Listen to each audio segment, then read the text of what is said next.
11वीच्या प्रवेशासंदर्भात शिक्षण उपसंचालक विभागानं बोलावलेली बैठक छात्र भारती संघटनेच्या कार्यकर्त्यांनी उधळून लावली।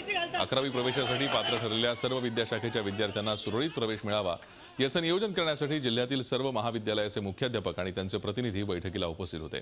नाशिक शहर आणि जिल्ह्यातील 18 ते 19 महाविद्यालय नियम धाब्यावर बसवून विद्यार्थ्यांकडून बेकायदेशीरपणे वाढीव फी वसूल करतायत। या संदर्भात शिक्षण उपसंचालक कार्यालयाला वारंवार निवेदन देण्यात आलं, मात्र कुठल्याही स्वरूपाची कारवाई केली जात नसल्याचा संघटनेचा आरोप आहे। त्यामुळे आक्रमक झालेल्या विद्यार्थी संघटनेनं प्राचार्य यांच्या बैठकीमध्ये घुसून सभा उधळून लावली।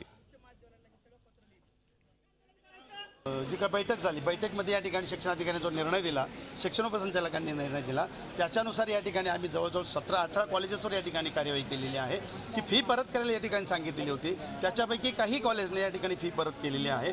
ज्या कॉलेजने या ठिकाणी फी परत केलेली नाही त्यांचं या ठिकाणी आम्ही वेतनितर अनुदान बंद केलेलं आहे आणि वेतनितर अनुदान बंद करून देखील त्या ठिकाणी ऐकत नसतील, फी परत करत नसतील, पुढची कार्यवाही या ठिकाणी केली जाईल। शिक्षण उपसंचालक, शिक्षण अधिकारी आणि संस्थाचालक आणि प्राचार्य यांचं साठलोट करून बेकायदेशीरपणे मुलांकडून प्रचंड मोठ्या प्रमाणावर फी घेतली जाते, त्याचा विरोध करावा, या सगळ्या गोष्टी थांबवाव्यात। दुष्काळामध्ये अडचणीत असलेला शेतकरी आणि शेतकऱ्याच्या मुलाला थोडीशी मदत मिळावी, त्या भूमिकेतून छात्र भारती हे आंदोलन करते आहे।